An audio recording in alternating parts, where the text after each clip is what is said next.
Di balik sorak-sorai dan angka di papan skor, ada kisah yang lebih dalam.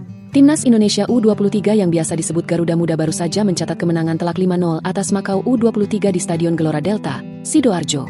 Tapi hari ini, kita tidak hanya bicara soal gol, sebab Garuda Muda di persimpangan takdir. Lebih jelas, ayo kita saksikan video ini yang kami buat untuk para pecinta sepak bola Indonesia. Garuda Muda di persimpangan takdir. Kemenangan besar bukanlah akhir dari perjuangan. Kadang, justru itu adalah awal dari ujian yang sesungguhnya. Indonesia U23 baru saja menaklukkan Makau dengan skor telak 5-0. Tapi di balik euforia itu, ada satu kenyataan yang tak bisa dihindari. Jika gagal mengalahkan Korea Selatan, semua kerja keras akan berakhir sia-sia. Ini bukan sekadar pertandingan. Ini adalah pertarungan hidup mati. Sebuah babak penentu takdir. Dan kita semua adalah saksi.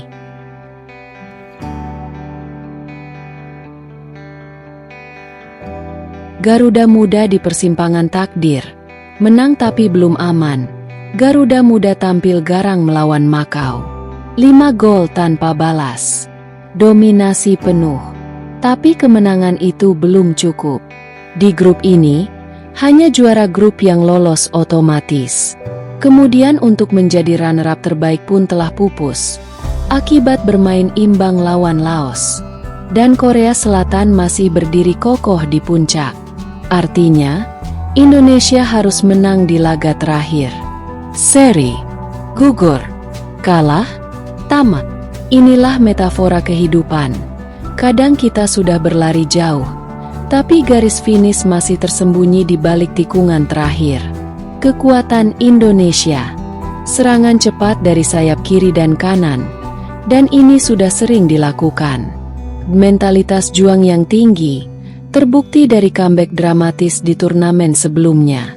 Pelatih Gerald van den Burg yang membawa filosofi disiplin dan efisiensi Belanda, serta yang sangat menonjol merupakan buah tangannya di Timnas Indonesia U23 ini adalah berani bermain dengan passion football dan terus menekan.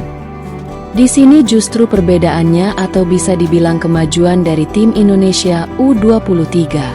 Disinilah pujian dan rasa terima kasih yang wajib diberikan kepada pelatih Gerald van den Burg dan timnya. Kelemahan Indonesia. Konsentrasi di lini belakang saat ditekan lawan yang bermain cepat. Kurangnya pengalaman menghadapi tim dengan pressing tinggi seperti Korea Selatan. Ini bukan soal teknik semata. Ini soal keberanian untuk menantang takdir. Balas dendam mereka adalah tekanan kita, tapi bukan takdir kita. Laga balas dendam. Korea Selatan tidak datang hanya untuk menang. Mereka datang untuk membalas. Di Piala Asia U23 sebelumnya, Indonesia menyingkirkan mereka lewat adu penalti. Kekalahan itu menyakitkan bagi tim sekelas Korea. Dan kini, mereka ingin membalas dendam. Pelatih Lee Min-sung bahkan menyebut laga ini sebagai misi balas dendam. Tapi balas dendam adalah pedang bermata dua. Ia bisa membakar semangat, tapi juga bisa membutakan strategi. Kekuatan Korea Selatan. Organisasi permainan yang rapi dan cepat. Pemain-pemain muda yang sudah bermain di Liga Top Asia dan Eropa. Stamina dan pressing tinggi sepanjang 90 menit. Kelemahan Korea Selatan. Terlalu percaya diri dan cenderung meremehkan lawan yang dianggap lebih lemah. Kadang kehilangan fokus saat unggul lebih dulu. Indonesia punya peluang, tapi bukan dengan bermain aman. Kita harus berani keluar dari bayang-bayang sejarah. Karena balas dendam mereka bukan masalah kita. Fokus kita adalah masa depan.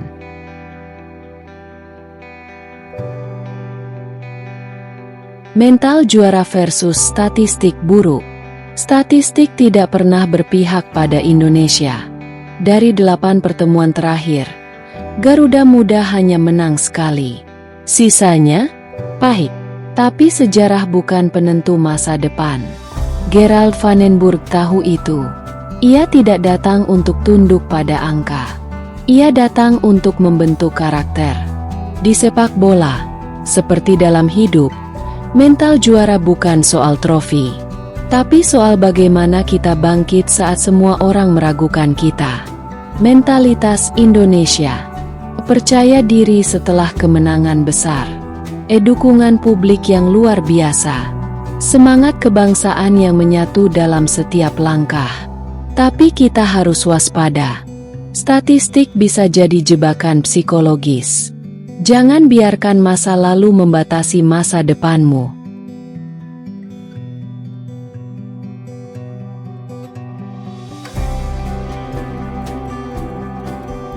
Dukungan rakyat dan tekanan nasional. Di luar lapangan, ada jutaan mata yang menatap layar. Ada nobar di kampung, di kafe, di stadion mini. Ada harapan dari anak-anak yang bermimpi jadi pemain bola. Ada doa dari orang tua yang ingin melihat anaknya bangga jadi bagian dari bangsa. Ini bukan sekadar pertandingan. Ini adalah momen kebangsaan. Tapi tekanan itu juga nyata. Bapak Erick Thohir, Ketua Umum PSSI, bicara soal pentingnya laga ini. Media menyorot setiap gerakan. Disinilah karakter diuji. Apakah kita akan runtuh di bawah tekanan? Atau justru menjadikannya bahan bakar untuk terbang lebih tinggi? Garuda Muda tidak hanya membawa bola. Mereka membawa harapan. Dan harapan itu harus dijaga dengan keberanian, disiplin, dan keyakinan. Di antara euforia dan ketidakpastian, karakterlah yang bicara. Kemenangan bukan tujuan, tapi jalan menuju ujian terakhir. Selasa, 9 September 2025. Bukan hanya pertandingan. Ini adalah ujian karakter. Indonesia versus Korea Selatan. Garuda Muda versus sejarah. Kita tidak tahu hasil akhirnya. Tapi satu hal pasti, perjuangan ini layak diperjuangkan. Untuk bangsa. Untuk masa depan, untuk mimpi yang tak boleh padam.